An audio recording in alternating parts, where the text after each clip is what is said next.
আজ আমি বানাবো হরিয়ালি মাটন, যা খেতে খুবই অসাধারণ হয়। প্রথমে আমি কিছু ধনেপাতা, কাঁচা লঙ্কা নিয়ে নিয়েছি। এরপর ধনেপাতাগুলোকে আমি সুন্দরভাবে সাজিয়ে ভালো করে ধুয়ে নেব। আমার প্রত্যেকটা ধনেপাতা ছাড়ানো হয়ে গেছে, ধোয়া হয়ে গেছে। এরপর মিক্সির বাটিতে আমি ধনেপাতা, কাঁচা লঙ্কাগুলো দিয়ে দেব, ভালো করে ভরাট করে দেব। যতগুলো আছে সব দিয়ে দেব।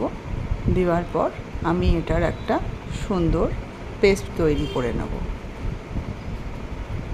এরপর যখন আমার এই পেস্টটা হয়ে যাবে, তখন আমি এখানে কিছু পরিমাণ দই অ্যাড করব। যেহেতু আমার মাটনটা 750, তাই জন্য আমি এখানে পরিমাণ মতো দই অ্যাড করব। যার যেরকম পরিমাণ মাংস হবে সে সেরকম বুঝে দইটা অ্যাড করবে।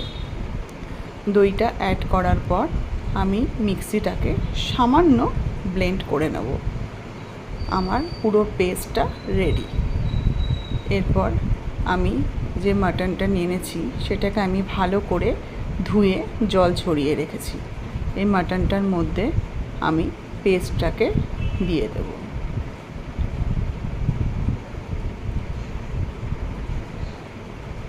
পেস্টটাকে দেওয়ার পর আমি ভালোভাবে নাড়াবো। অনেকেই আমরা এমনি মাটন খেয়েছি, কিন্তু এইভাবে মাটন করে খেলে দেখবেন এটার টেস্ট খুব ভালো লাগে। এর মধ্যে আপনারা মিন্ট লিভও দিতে পারেন, এটা অপশনাল। আমি মাটনটাকে ভালো করে মাখিয়ে নেব, যতক্ষণ না খুব সুন্দরভাবে প্রত্যেকটা পিস সুন্দরভাবে মাখানো হয়। ঘুরিয়ে ঘুরিয়ে ভালো করে আমি মাখবো। মাখার পর আমি এটাকে ভালো করে ঘোরাবো, যাতে এটা সুন্দরভাবে ফ্লেভারগুলো প্রত্যেকটা পিসের মধ্যে ঢুকে যায়। এরপর আমি এখানে আদা রসুন পেস্ট দেব, আর কিছু পরিমাণ দেব সর্ষের তেল দিয়ে ওটাকে ভালো করে ওভারনাইট আমি ম্যারিনেট করতে দেব। আপনারা পারলে 2 ঘন্টা করলেও হবে। অন্যদিকে আমি কিছু পরিমাণ পেঁয়াজ বাটার জন্য রেখেছি, আর আদা রসুনও বাটার জন্য রেখেছি, আর কিছু পরিমাণ পেঁয়াজ আমি কুচি করে নিয়েছি। এরপর মাংসটার ওপর আমি কুচনো পেঁয়াজ আর পেঁয়াজের পেস্ট দিয়ে দিলাম। এরপর আমি হলুদ গুঁড়ো, জিরে গুঁড়ো, ধনে গুঁড়ো, লঙ্কা গুঁড়ো আর টমেটো কেচাপ দেব। দিয়ে মাটনটাকে ভালো করে আবার মেখে নেব। এটা বেশিক্ষণ ম্যারিনেট করার দরকার নেই, এটা জাস্ট রেখে দিলেই হলো। আমার ম্যারিনেশনটা মোটামুটি পুরোপুরি কমপ্লিট হয়ে গেছে। এরপর আমি গ্যাস গরম করে সেখানে কুকার দেব এবং তেল গরম করতে দেব, এবং তেলের মধ্যে আমি লবঙ্গ, স্টার আর দারচিনি দেব। অনেকে এটা কড়াইয়ে কষিয়েও করতে পারেন, অনেকে আবার কড়াইয়ে কষিয়ে তারপর কুকারে দেন। আমি এটা ডিরেক্ট কুকারে দিয়েই করব।